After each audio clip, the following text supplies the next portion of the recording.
کمز خروسی نباش، کمز خروسی نباش. مشت پری بیش نیست، از سر شب تا به صبح خدا خدا میکنه.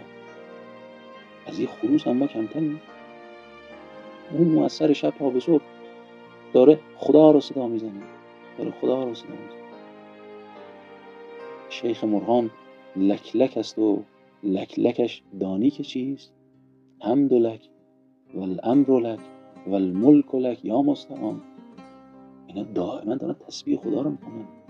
یعنی ما کمتر از یه خروس هستیم که تا صبح میخوابیم؟ بلند نمیشیم یه خدا رو صدا بزنیم؟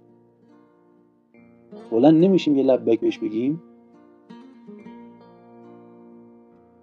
خبرت هست که مرغان سحر میگویند آخر خفته سر از خواب جهالت بردار. این مرغای سحر دارن صدا میکنن، میگن بابا بیدار شو،